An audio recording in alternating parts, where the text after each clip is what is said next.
Brutal, cruel ఇది Israel prime minister గురించి ఎక్కువగా ప్రచారంలో ఉండే మాటలు.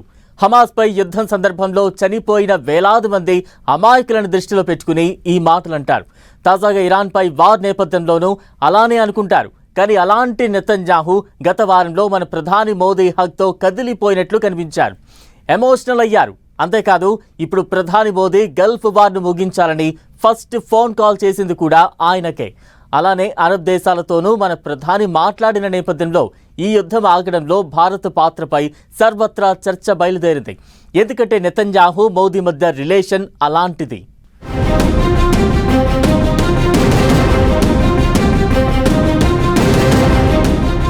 బెంజమిన్ నెతన్యాహు ఓ బ్రూటల్, క్రూయల్.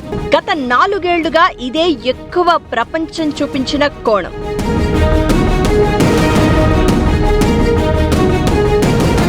మరి మోదీ ఒక్క హగ్ పై ఎందుకంత ఎమోషనల్?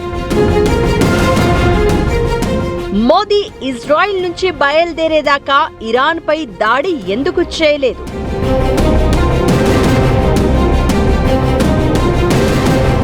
హమాస్ పాలస్తీనాపై ఎడతెగని యుద్ధంలో పసిపాపలు బలవుతున్నా ఏమాత్రం కనికరం చూపని నేతగా ఇజ్రాయెల్ ప్రైమ్ మినిస్టర్ బెంజమిన్ నెతన్యాహును వర్ణిస్తారు.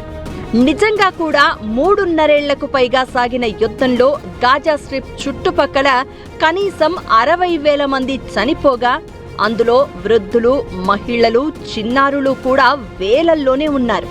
అయితే అంతటి క్రూయల్ లీడర్గా పేరు తెచ్చుకున్న బెంజమిన్ నెతన్యాహులో ఫిబ్రవరి 25న మాత్రం ప్రపంచానికి మరో కోణం కనిపించింది.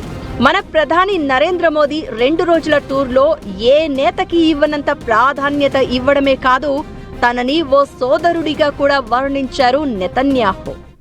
Narendra, my dear friend, I am deeply, deeply moved by your visit here today. Because I have to be diplomatic, I will not rank it, because I'll get into trouble. But I've never been more moved than by your visit here with us, a great friend of Israel, a great champion of the Indian-Israeli alliance, and a great leader on the world stage.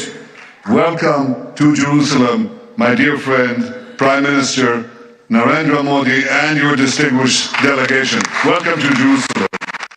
అంతేకాదు, అసలు ప్రధానమంత్రి Narendra Modi Israel నుంచి వచ్చిన మరో క్షణం Iran పై దాడి జరుగుతుందని అసదుద్దీన్ ఓవైసీ చెప్పిందే నిజమైంది. మోదీ రిటర్న్ వచ్చిన వెంటనే మిజైల్స్ ఇరాన్ వైపు దూసుకెళ్లాయి. ఇంతకీ ఇక్కడ ఏం జరిగింది? ఇదో జవాబు దొరకని ప్రశ్న. ఇది ఇజ్రాయెల్ భారత్ కి ప్రత్యేకంగా మోదీకి ఇచ్చిన ప్రాధాన్యతగా భావించవచ్చు. తాజాగా మాత్రం చైనా, రష్యా స్పందన తర్వాత భారత్, ఇరాన్, అమెరికా యుద్ధంపై స్పందించింది. 2 దేశాల మధ్య చర్చలు జరగాలని, శాంతి నెలకొనాలని కేంద్రం ప్రకటించింది. అంతేకాదు, ఇజ్రాయెల్ ప్రధాని నెతన్యాహుతో పశ్చిమాసియాలో నెలకొన్న పరిస్థితులపై మాట్లాడారు. పరిస్థితి తీవ్రతపై భారత్ ఆందోళన చెందుతున్నట్లు, పౌరుల భద్రత ప్రాధాన్యత కావాలి, తక్షణమే ఘర్షణలు నిలిపివేయాలి అంటూ మోదీ తన ఎక్స్ అకౌంట్లో కూడా పోస్ట్ చేశారు.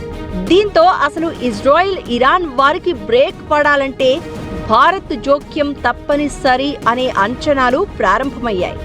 గతంలో మోదీ, నెతన్యాహు మధ్య ఉన్న ర్యాపోనే ఇందుకు కారణమైతే, మరోవైపు అరబ్ దేశాలతోనూ భారత్ అంతే దృఢమైన బంధాన్ని కొనసాగిస్తోంది. ఇరాన్ దాడులకు బాధిత దేశంగా మారిన యుఏఈ ప్రెసిడెంట్తోనూ మోదీ మాట్లాడారు. ఈ నేపథ్యంలోనే నెతన్యాహుతో ఉన్న వ్యక్తిగత స్నేహం ప్రపంచ శాంతికి ఒక వంతెనగా మారుతుందా? పశ్చిమాసియాలో మంటలు చల్లారుతాయా అనే అంచనాలను వెలువరిస్తున్నాయి.